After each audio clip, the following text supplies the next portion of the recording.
elementary schools who don't comply with this? They should, because it's going to be federal law in about an hour and a half.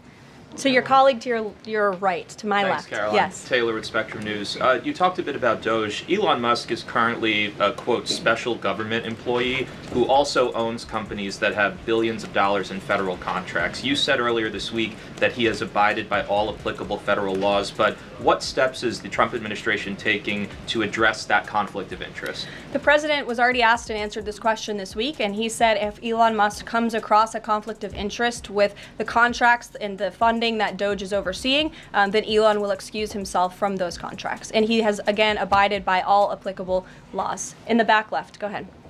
Trade advisor Peter Navarro, when asked about the External Revenue Service today, said, quote, we're going to collect a lot of tariff revenues and we're going to get tax cuts out of it. Is it the official position of the White House that tariffs will lower taxes for Americans? The president has always been clear that he believes tariffs are a tax on foreign nations, and he's committed to cutting taxes for the American people here at home. He also believes tariffs are a great revenue raiser for this country, and that's exactly why he has committed to the creation of the External Revenue Service, which I think is a phenomenal idea. Or just go down the whole row. Go ahead. Tom Bateman with the BBC. Can you confirm that under the President's plans for Gaza, any and all Palestinians who want to stay in Gaza on their land will be allowed to do so? I can confirm that the president is committed to rebuilding Gaza and to temporarily relocating those who are there because, as I've showed you repeatedly, it is a demolition site. There is no running water. There is no electricity. The president wants these individuals to live in peace. He is committed to doing that with this very bold new plan, and we will continue to keep you apprised of updates as we receive them.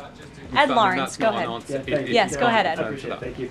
So now that the President Trump's policies are starting to take shape, how long will it take to cycle through and get some of the actual prices that Americans are paying to come down? Prices at the store and at the grocery pump? All of the above. Across the board, sure. Well, the president is doing everything he can, obviously, to reduce the cost of living crisis in this country as quickly as possible. That's why he signed a litany of executive orders across the board. In the first couple of weeks here, he declared a national energy emergency.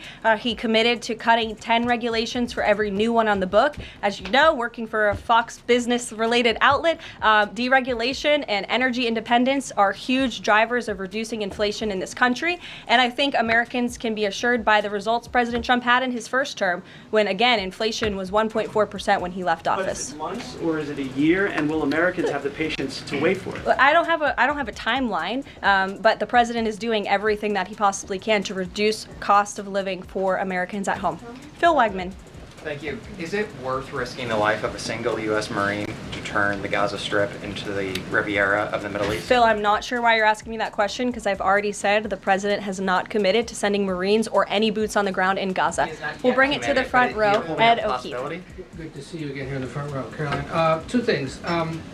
On today's announcement, Title IX, if he scales back the education department or moves to shut it down entirely, what entity will enforce Title IX? As of now, this will be enforced through education, through Title IX. If the abolishment of the Department of Education continues, which, as the president said yesterday, it's something his team is looking at and considering. It's something he talked a lot about on the campaign trail. Then, of course, we will look at additional maneuvers to ensure that these very important policies can be implemented. Okay, so the education abolishment thing's still on the table. Yeah, the president talked about it yesterday in the Oval Office, and he has good reason to talk about it. I mean, look, our education system is failing students in this country. The Nation's Report Card, I brought it up in my remarks last week, it shows that fourth graders are not reading at the level they should. I believe it was 40% of them are proficient in reading. As the mother of a child, I want an education system that helps my child read and write, teaches him math, nothing else in the classroom. And the president is wholeheartedly committed to we can make academia great again in this country. One other quick Deanna, one, go ahead. Thanks, Caroline.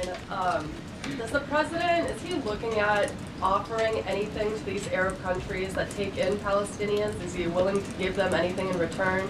And secondly, when the president announced his taking over Gaza policy yesterday, was Netanyahu aware of this, and what was his reaction when Trump presented that idea to him? I was I won't get ahead of the president's discussions or negotiations on your first question about what would be offered. I think the president's made it clear that he expects these nations in the region to step up and to accept Palestinian refugees who will be temporarily relocated for the rebuilding of Gaza. As for whether Prime Minister Netanyahu was aware before the president's remarks, he was indeed. I wasn't present for that reaction. But again, this is something the president has been socializing and thinking about for quite some time. Nick, good to see you. Oh, Jordan. Jordan, sorry. Thank you, Caroline. So Secretary Hegseth announced yesterday that Army recruiting levels have reached 12-year highs in December, 15-year highs in January. What is making young people want to serve the military under the Trump administration, and how does that contrast to Biden's failure consistently to meet recruiting average? Yeah. Does President Trump's anti-DEI agenda play a role in this? Well, first of all, the recruitment level for all branches of our military are at crisis levels, and it serves as a national security risk that our military branches are not fully staffed to where they need to be.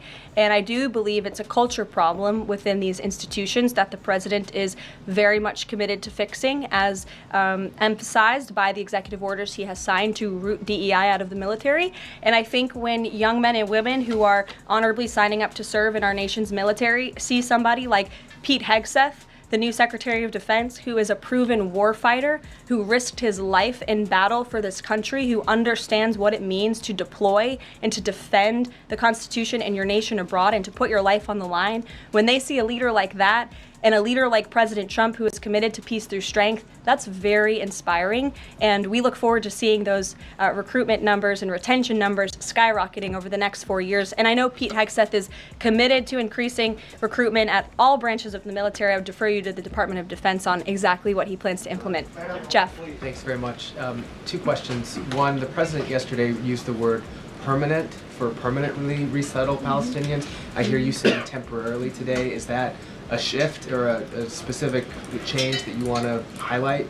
And my second question is, yesterday he spoke about the U.S. owning Gaza. Mm-hmm. Who owns Gaza now, and how would the U.S. acquire ownership? Well, Gaza is currently run by Iranian-backed terrorists in the Middle East, Hamas, who we all agree, I think everybody in the region agrees, that can no longer stand. Just look at the events of October 7th and the events since. And the president, again, is committed to rebuilding the region for all people who want to return to it once it is no longer a demolition site, and it's a place where people can actually live and thrive in harmony, as he said last night, his words, not mine. And Daniel. Permanent versus temporarily resettle? The president has made it clear that they need to be temporarily relocated out of Gaza for the rebuilding of this effort. Again, it's a demolition site right now. It's not a livable place for any human being. And I think it's actually quite evil to suggest that people should live in such dire conditions. Daniel. Caroline, thank you so much. The Daily Guardian says that the president will be meeting with a pair of governors today, Governor Abbott of Texas and Governor Newsom of California. It comes after the president took executive action to turn the water back on in California. Billions of gallons are flowing now. What can you tell us about the two meetings and the importance of President Trump's actions to help people in California? Sure. Those meetings will be taking place shortly, so I will get out of here to get to those meetings. We can always provide you a readout, as we always do. We try to be very transparent about what the president is doing in the Oval Office. Perhaps he'll even call you in to join him. We never know around here, as you all know. But Governor Abbott is obviously a great friend and an ally to the president. He has been on the front lines of the border crisis in this country. And as for Governor Gavin Newsom, well, the president is willing to work with anybody from blue states or red states to do its best for the American people. And he really enjoyed, the president really enjoyed his trip to Pacific Palisades last week. He felt very inspired by the frustration of the residents there. And he has been wholeheartedly committed to ensuring that the water is flowing in California to prevent these wildfires, and also that people have access to their properties. And he has continued to apply tremendous pressure to Gavin Newsom and also the Los Angeles mayor to allow private residents and property owners to access their property. He believes that's their right to do so, and they should be able to do it. And one more thing before I wrap up, because I do want to get to these meetings, and I will see you all at the EO signing later this afternoon. I would just say that you brought to mind California and North Carolina, who continue to be on our hearts, and the president and this administration are committed to ensuring that these individuals get the funding that they need. And I would just say a strong message to Democrats who are out there pretending to be outraged about the long list of crap that this administration is cutting, federal waste and funding, like $2 million for sex changes in Guatemala, $6 million to fund tourism in Egypt, $20 million on a new Sesame Street show in Iraq, $4.5 million to combat disinformation in Kazakhstan. I could go on, and I'm happy to provide this list to every single one of you. Democrats are outraged that the American people want to be, they want their taxpayers going to good uses, not stuff like this. But then they're very quiet about the fact that there are still North Carolinians and people in California who have lost everything, and in the last 4 years, this federal government did nothing to help them.